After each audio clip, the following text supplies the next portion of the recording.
স্পেনের একটা খেলোয়াড় আছে যার নাম হচ্ছে ইয়ামাল। ইনি আবার মাঠের মধ্যে যখন খেলতে যায় সর্বপ্রথম মুনাজাত করে আল্লাহর কাছে দোয়া করেন, আবার যখন জিতে যায় বিজয়ী হয় গোল করার পরে আল্লাহকে সিজদা করেন, আলহামদুলিল্লাহ বলেন। খেলা শুরু করার আগে আল্লাহর কাছে মুনাজাত, আবার খেলা শেষে বিজয়ী হলে আল্লাহকে সিজদা দেয়। সে একজন মুসলিম। ভালো করে বোঝেন, খেলা হলো হারাম, এটা মুনাজাত করলেও হালাল হবে না, সিজদা দিলেও হালাল হবে না। তবে একটা বিষয় হলো, খেলা যখন চলে তামাম পৃথিবীর মানুষের চোখ থাকে ওই খেলার দিকে, ঠিক সেই সময় যখন আমাদের কোনো খেলোয়াড়রা সিজদা করে আল্লাহর কাছে মুনাজাত করে তামাম পৃথিবীর জালেমদের অন্তরে জ্বালা শুরু হয়, তাদেরকে মেসেজ দেয় আমরা কারো কাছে মাথা নত করি না, একমাত্র মাথা নত করি আল্লাহর কাছে। আল্লাহু আকবার বলেন। সুতরাং এটা একটা ভালো মেসেজ তার মাধ্যমে পাই। সুতরাং আমরা ইয়ামালের জন্য শুভকামনা এবং তার জন্য দোয়া করি, সেলুট দেই, প্রশংসা করি। তামাম পৃথিবীর মিডিয়ার সামনে আল্লাহকে সিজদা করার জন্য, মুনাজাত করার জন্য। তার কারণ চিৎকার করে বলেন, আমরা বিজয়ী হলে নাচানাচি আর গান বাজনা নয়, শুকরিয়া হবে কার? সিজদা হবে কার? আমরা ডাকবো কাকে? আল্লাহ আমাদের কল্যাণ দিতে পারে, আল্লাহই কল্যাণ দিতে পারে। তাবারাকাল্লাযী বিয়াদিহিল মুলক ওয়া হুয়া আলা কুল্লি শাইইন কদির। সর্বময় ক্ষমতার মালিক হলেন আমার আল্লাহ। এই আমালের ছোট্ট একটা ভাই আছে, সৎ ভাই, অথচ তার সঙ্গে তার অত্যন্ত মহব্বত। সে বলেছে আমি তাকে সন্তানের মতো ভালোবাসি। আসলে ভাই কখনো সন্তান হতে পারে না, উনি বুঝাতে চেয়েছে তার প্রতি তার মহব্বত, ভালোবাসা। সৎ ভাই হওয়ার পরেও সে তাকে স্নেহ করে, ভালোবাসে। এখান থেকে আমাদের শিক্ষা নেওয়া দরকার। ছোটদেরকে আমরা স্নেহ করব, বড়দেরকে শ্রদ্ধা করব। রাসূল হাদিসের মধ্যে বলেন, যারা বড়দের শ্রদ্ধা করে না, ছোটদের স্নেহ করে না, এরা কখনো আমার উম্মত হতে পারে না। সুতরাং আমরা তাদের অনুসরণ করব না। এই যে যেই মেসি নেইমারের জন্য পাগল হয়েছেন, এরা কাদের পক্ষে? জালেমের পক্ষে। অথচ এই ইয়ামাল বিজয়ী হওয়ার পরে হাতের ভেতরে মুসলমানদের পক্ষে মাজলুমের পতাকা নিয়ে পুরো মাঠের ভেতরে ঘুরে বেড়ায়। আল্লাহু আকবার বলেন। তামাম পৃথিবীর সব জালেম যখন মুসলমানদের বিরুদ্ধে, সেই সময় তিনি যখন মাজলুমদের পক্ষে পতাকা নিয়ে দৌড়ায়, তামাম পৃথিবীর জালেমের বুকে বুলেটের মতো আঘাত হয়, তাদের অন্তরে জ্বলনি শুরু হয়। সুতরাং সমর্থন যদি করতেই হয় মুসলিমদের করেন, মানবতার পক্ষে দাঁড়ান, ইসলামের পক্ষে দাঁড়ান। সমর্থকদেরকে সমর্থন করে জাহান্নামে যাওয়ার রাস্তা এবং পথকে উন্মুক্ত করবেন না। কথা বলেন ঠিক না বেঠিক? আল্লাহ তাআলা আমাদেরকে সঠিক বুঝদান করুক, বলেন আমিন। তাহলে যে রাসূল আমাদের জন্য আদর্শ, যে রাসূল আমাদের জন্য মডেল, আমরা ওই রাসূলের আদর্শই যেন মেনে জীবন চালাতে পারি। আল্লাহ তাআলা আমাদেরকে সেই তৌফিক দান করুক, সবাই বলেন আমিন। প্রিয় ভাইরা, আজকে আমরা আলোচনা শুনবো পবিত্র কোরআনুল কারীমের 114টি সূরার ভেতরে 99তম সূরা। সূরাটির নাম হলো সূরা জিলজাল। কি নাম বললাম? সবাই একটু কথা বলেন, কি নাম বললাম? সূরা জিলজাল। জিলজাল শব্দের অর্থ হচ্ছে ভূমিকম্প। জোরে বলেন, কি কম্প? ভূমিকম্প। মাঝে মধ্যে আমাদের দেশেও, বর্তমান পৃথিবীতেও ভূমিকম্প হয় কি হয় না? ভূমিকম্প হয়, মাটি কেঁপে ওঠে। কয়েকদিন আগে ভেনেজুয়েলাতে ভূমিকম্প হলেন। যেই ভূমিকম্পে আমরা দেখেছি প্রায় কয়েক হাজার মানুষ এই দুনিয়া থেকে বিদায় নিয়ে চলে গেলেন। এই সূরাটির নামকরণ করা হয়েছে এই সূরার সর্বপ্রথম নম্বর আয়াত থেকে, যেখানে আল্লাহ তাআলা বলেন ইজা জুলজিলাতিল আরদু জিলজালাহা। পৃথিবী যখন তার কম্পনে কম্পিত হবেন, পুরো পৃথিবী যখন কেঁপে উঠবেন, পুরো পৃথিবী যখন উলুট পালুট হয়ে যাবে, ধ্বংস হয়ে যাবে। মুফাসসির কিরাম বর্ণনা করে বলেন, আল্লাহ তাআলা ইজা জুলজিলাতিল আরদু জিলজালাহা দ্বারা কিয়ামতের দিনকে বুঝিয়েছেন। অর্থাৎ কিয়ামতের দিনে যে ভূমিকম্প হবেন, পুরো পৃথিবী কেঁপে উঠবেন, আল্লাহ তাআলা সেটাকে বুঝিয়েছেন। তো এই প্রথম নম্বর আয়াত থেকে এই সূরাটির আল্লাহ সুবহানাহু ওয়া তাআলা নামকরণ করেছেন। এই সূরা জিলজালের কিছু ফজিলত রয়েছে। রাসূল আরবি সাল্লাল্লাহু আলাইহি সাল্লাম হাদিস শরীফের মধ্যে বলেন, তিরমিজি শরীফের 2893 নম্বর হাদিস, হযরত আনাস রাদিয়াল্লাহু তাআলা বর্ণনা করে বলেন, এই সূরা জিলজাল যারা একবার তিলাওয়াত করবে, আল্লাহ তাআলা পবিত্র কোরআনুল কারীম অর্ধেক পরিমাণ তিলাওয়াত করলে যেই সওয়াব হয়, এই সূরা জিলজাল একবার তিলাওয়াতের মাধ্যমে আল্লাহ তাআলা সেই সওয়াব তার আমলনামার মধ্যে দান করে দেবেন। আর একটু জোরে বলেন। হযরত আনাস রাদিয়াল্লাহু তাআলা বর্ণনা করে বলেন, রাসূল আরবি সাল্লাল্লাহু আলাইহি ওয়াসাল্লাম বলেন, সূরা জিলজালের এত ফজিলত, এত মর্তবা, এত তাৎপর্য, আল্লাহ সুবহানাহু ওয়া তাআলা এই দুনিয়ার ভেতরে যেই কোরআন প্রেরণ করেছেন, কোরআন নাজিল করেছেন, এই সূরা জিলজাল যদি কেউ একবার তেলাওয়াত করেন, একবার তেলাওয়াত করার কারণে পুরো কোরআনের অর্ধেক পরিমাণ তেলাওয়াত করলে যেই সওয়াব হবে, এই সূরা জিলজাল একবার তেলাওয়াত করার কারণে সেই সম পরিমাণ সওয়াব আল্লাহ তাআলা তার আমলনামার মধ্যে লিপিবদ্ধ করে দেবে। পবিত্র কোরআনুল কারীম হলেন 30 পারা। কয় পারা বললাম? 30 পারার অর্ধেক হলো 15 পারা। তার মানে 15 পারা কোরআন তেলাওয়াত করলে যে সওয়াব, সূরা জিলজাল একবার তেলাওয়াত করলে সেই সওয়াব আল্লাহ তাআলা দান করে দেবেন। আর যদি কেউ 2 বার সূরা জিলজাল তেলাওয়াত করতে পারেন, পুরো কোরআন খতম করলে যে সওয়াব হবে, সম পরিমাণ সওয়াব আল্লাহ তাআলা তার আমলনামার মধ্যে লিপিবদ্ধ করে দেবে। হযরত আনাস রাদিয়াল্লাহু তাআলা বর্ণনা করে বলেন, সূরা ইখলাস, কুলহু, এই যে সূরাটি যদি কেউ তিলাওয়াত করেন, এই সূরা ইখলাস তিলাওয়াত করার কারণে পবিত্র কোরআনুল কারীম 3 ভাগের 1 ভাগ তিলাওয়াত করলে যে সওয়াব, আল্লাহ সেই পরিমাণ সওয়াব তার আমলনামার মধ্যে লিখে দেবেন।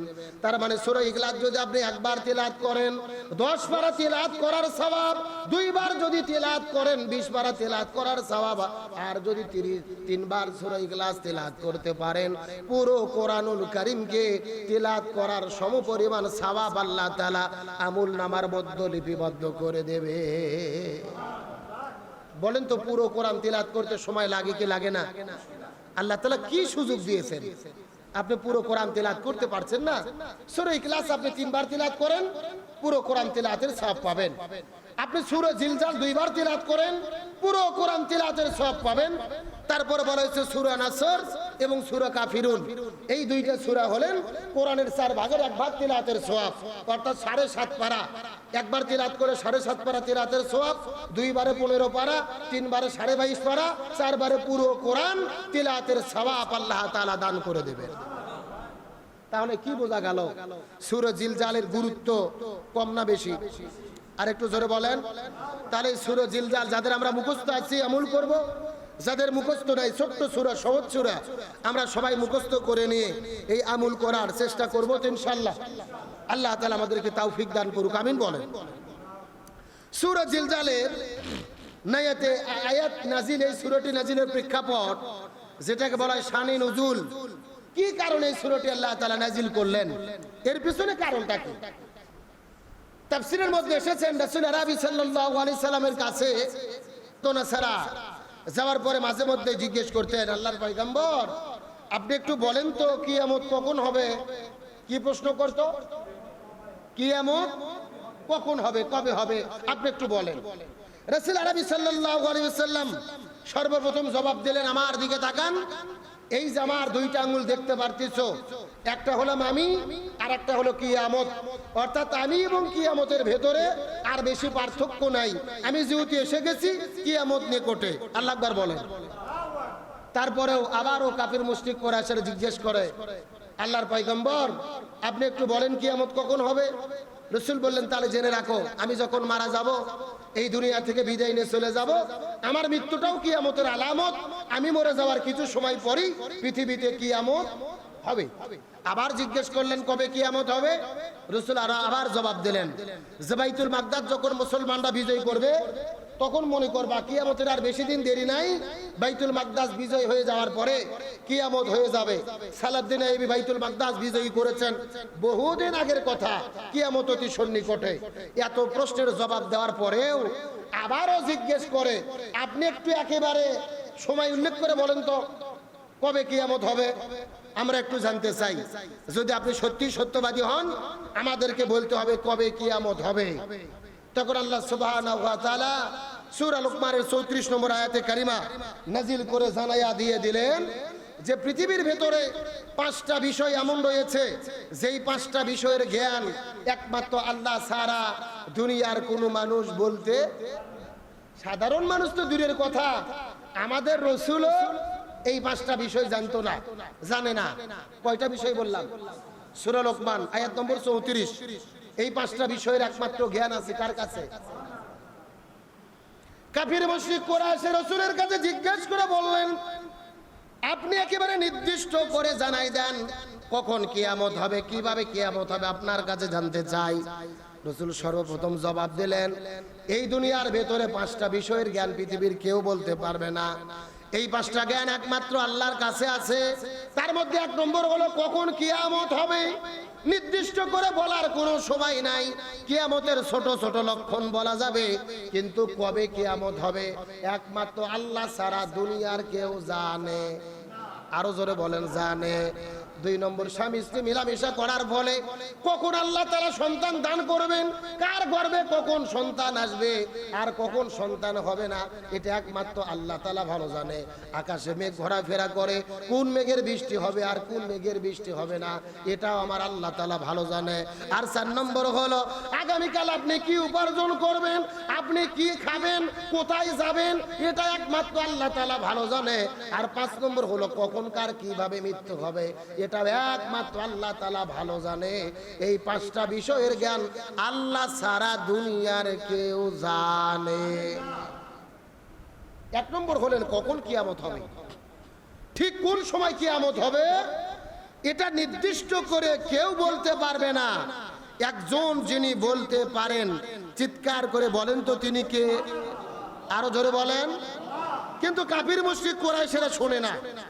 এরা বারবার জিজ্ঞেস করে, আপনি একটু বলেন কখন কিয়ামত হবে, আমি জানতে চাই। এরকম বারবার যখন প্রশ্ন করা শুরু করে দিলেন, ঠিক সেই সময় আল্লাহ তাআলা জবাব দেওয়ার জন্য এই সূরা জিলজাল নাজিল করেছে। চিৎকার করে বলেন আল্লাহু আকবার। আল্লাহ সুবহানাহু ওয়া তাআলা কাফির মুশরিক কুরাইশদের জবাব দেওয়ার জন্য আল্লাহ তাআলা সূরা জিলজাল নাজিল করে বললেন, ইযা জুলজিলাতিল আরদু জিলজালাহা, পৃথিবী যখন তার কম্পনে কম্পিত হবে, পুরো পৃথিবী যখন কেঁপে উঠবে, এর দ্বারা আল্লাহ তাআলা কিয়ামতের দিনকে লক্ষ্য করে বুঝিয়েছেন এমন একটা ঝাঁকুনি হবে, এমন একটা কাঁপুনি হবে, পুরো পৃথিবী ধ্বংস হয়ে যাবে। তার মানে সবচাইতে বড় কাঁপুনি যেটা হবে তার নাম হলেন কিয়ামত। আর পৃথিবীতে যত কাঁপুনি হয় তার নাম হলেন ভূমিকম্প। পৃথিবীতে হালকা করে যেই কাঁপুনিগুলো হচ্ছে এর নাম কি? সবাই কথা বলেন, এর নাম কি? আর বড় যে কাঁপুনি হয়ে পৃথিবী ধ্বংস হবে তার নাম কি? সেটা হলো কিয়ামত। আর এখন যে হালকা পাতলা ঝাঁকুনি হচ্ছে এটা হলো ভূমিকম্প। আর রাসূল হাদিসের মধ্যে বলে, পৃথিবীতে যেই ভূমিকম্পগুলো হয় এগুলো হয় মূলত মানুষের পাপের কারণে। জোরে বলেন কিসের কারণে? আমাদের অন্যায়ের কারণে, পাপের কারণে। হযরত ওমর ফারুক রাদিয়াল্লাহু তাআলা এর জামানায় একবার বিশাল একটা ভূমিকম্প হলো, পুরো মদিনা কেঁপে উঠলেন, পাহাড়গুলো কেঁপে উঠলেন। হযরত ওমর ফারুক মসজিদুন নববীর মধ্যে সাহাবীদেরকে ডাকলেন, এ নবীর সাহাবীরা, এত জোরে ভূমিকম্প কেন হলো? তোমরা কেউ কি কোনো নাফরমানিমূলক কাজ করেছো নাকি? আল্লাহ বিরোধী কেউ কোনো কাজ করেছো নাকি? রাসূল বিরোধী কেউ কোনো কাজ করেছো নাকি?